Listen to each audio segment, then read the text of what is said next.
Insane is all I have to say. I have to start with the backstory on this, but obviously we're going to break down the latest version of goals. So, first off, right before this, I did a stream where I was heartbroken to show just how broken UFL was because of two glitches, a sprint glitch and a through ball glitch that have been in the game forever, and I showed just how bad they destroy the game. And you face it game after game after game, rendering it basically pointless.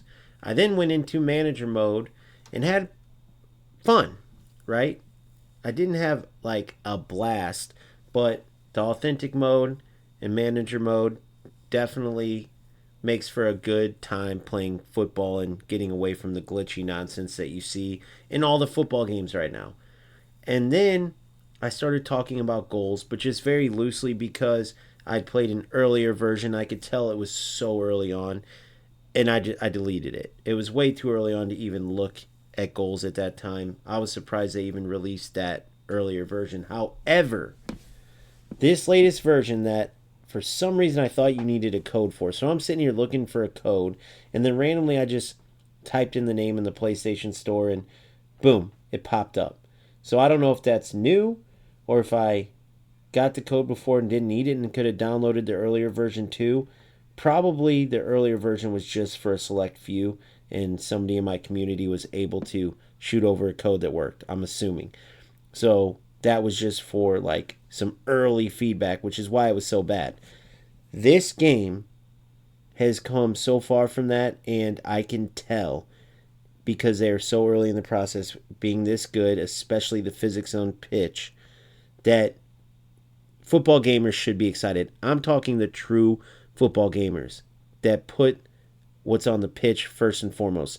Not the menu stuff, even though we'll get into that because they've done a great job there too. Their overall concept is excellent because it simplifies things, but it still allows you to build your team and open packs, which everyone loves. But then there's this unique feel to it that is missing in every other game because everyone wants, I don't know, Salah at right wing and UFL, or in eFootball, everyone wants Hullet at cam, or Romario at striker, or in FC, everyone's going for Claudia Pena because she's so broken, and it used to be Van Dijk at center back because he scored every corner, and there's always the players that everyone wants and that you face over and over, not to mention the same tactics.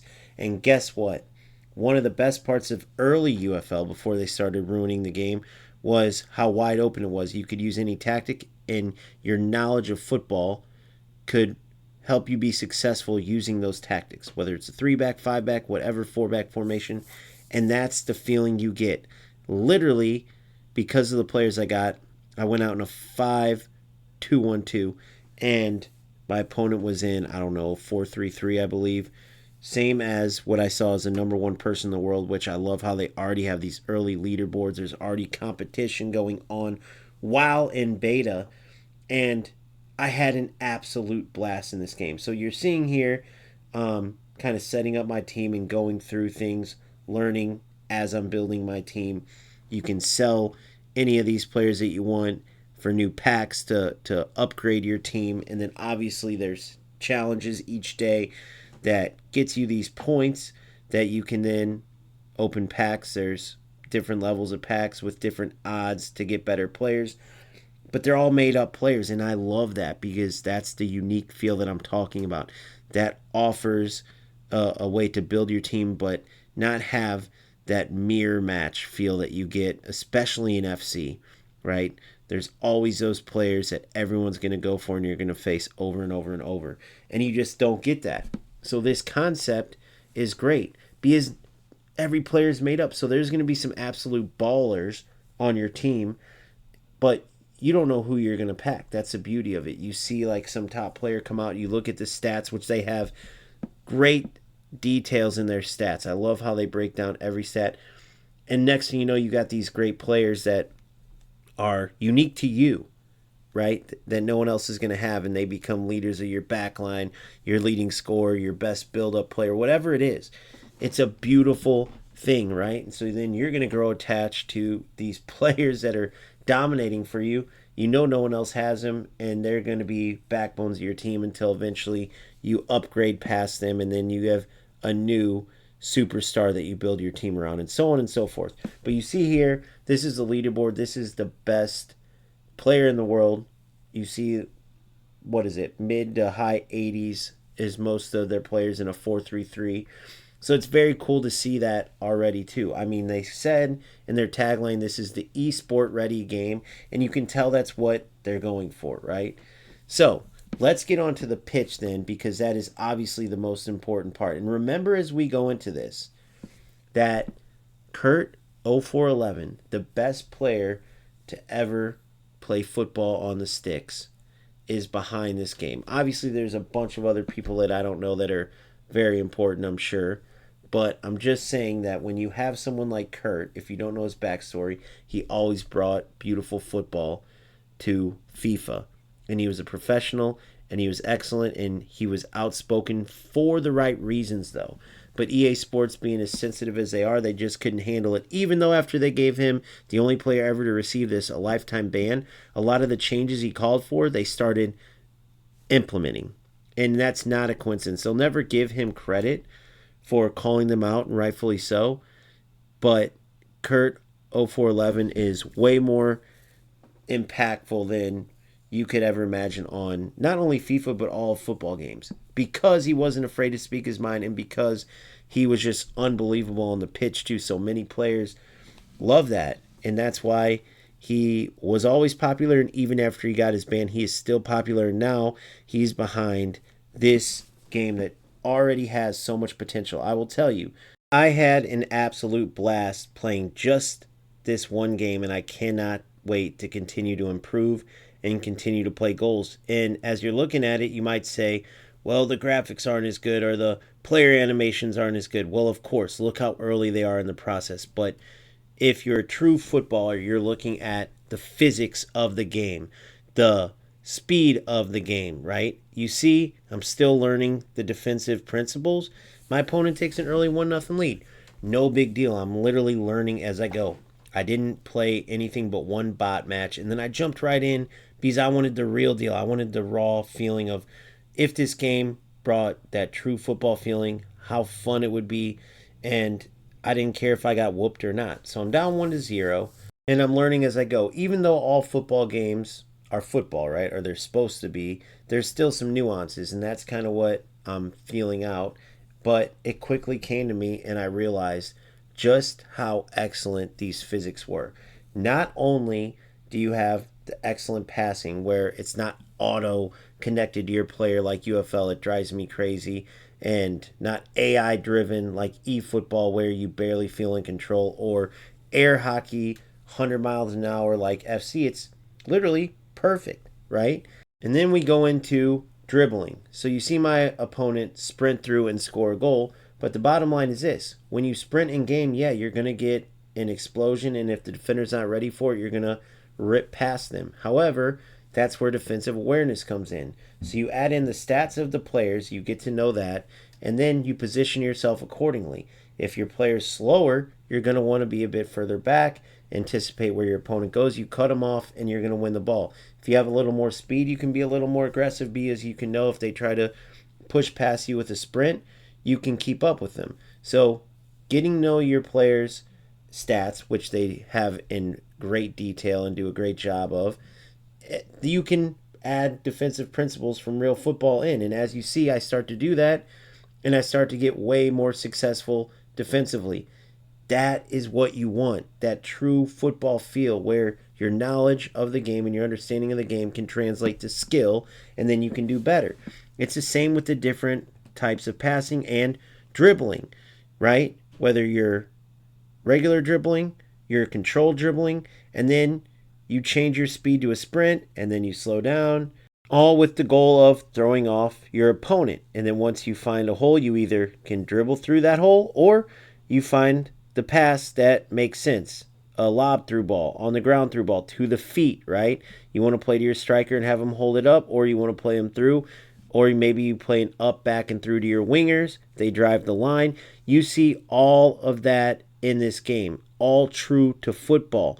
Then you just have to get to know your players' stats, right? And know where your players' strengths are so you don't, for instance, try to blow past a player with a slower player, right? You might do that with your faster player, but you have a big, strong center forward type of player. You're going to play the ball to his feet, hold it up, and lay it off to then maybe send your wingers or a more deep lying, faster striker that's making a run.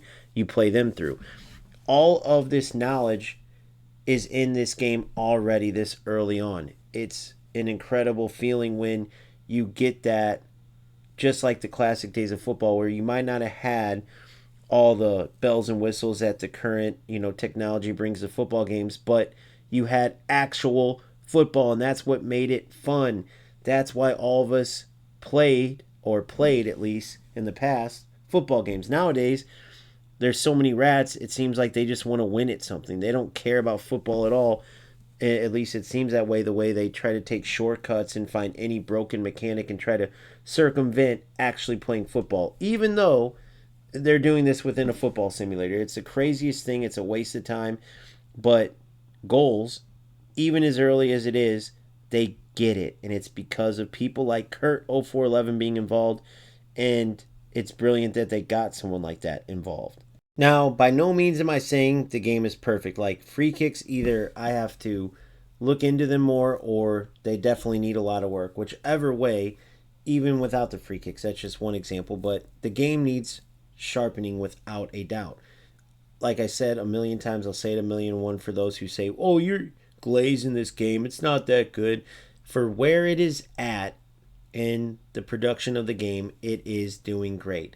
Which brings me to one of the best parts, and this is where the knowledge of someone like Kurt, who played at the highest level on FIFA, brings these awesome aspects to the game that aren't in any other game. So what you're seeing on the pitch is a line that represents how far up I have to be to get a chance before the half ends. It's the same at the game end, right? So instead of having this random stoppage time that sometimes feels like it's cutting you short, sometimes it feels like it's giving your opponent a million chances. Also, at times in games, it felt like the defense would just turn to rubbish because they wanted someone to score in stoppage time.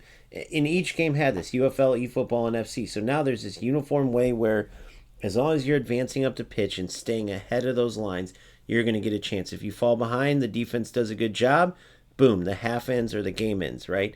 It's the same if you try to hold the ball in the backfield and be a rat wasting time. You get pushed up the pitch. So there is no holding the ball in the backfield. They immediately, this early on, thought of these details and found an incredible way to get rid of this nonsense that many of these games they still haven't gotten rid of, right? So, again, you bring people like Kurt0411 into the mix, and this is the magic that can be produced. I know that as this game continues to sharpen up and finally gets to the point where it's released, I'm sure there will be a big rollout, an early release, the whole nine. However they do it, once this game is ready for full release, it is going to be brilliant. You can tell as much right now. If you know football and you're a fan of on the pitch mechanics and you want to play a true to the game experience, put your skill to the test, this is the game for you. So I'm excited, even though it's just a beta and there needs to be work done, and there will be as we speak. There's being work done to this game. I'm already excited to play it. This is what I'm going to be streaming and playing for the near future. We will see how deep I can go with just playing this beta, right? Without having all the extra modes they might add and all the extra bells and whistles. I'm already excited for it. So what does that tell you? You let me know if you've been playing goals. You let me know if you feel the same way, if you see the magic like I do. And of course, if this video is helpful and you enjoyed it, smash that like button. Make sure if you haven't, you subscribe and join my Discord. You can get all the latest news on goals, any football game, real football. We do tournaments. I mean, the whole nine. Lastly, check my YouTube bio for ways that you can support the channel but get some incredible perks. We're talking memberships for things like instant content where you don't have to wait like everybody else, merch where you can get the top materials that cost thousands, at least hundreds, for the best deal. And right now, I have an incredible poster. All the legends of the game, a colorful throwback to some of the greatest players ever that will look great on any wall. It comes framed, so make sure you check that out. That is a top-selling piece right now, so don't miss out. And of course, I will see you next time. Peace out.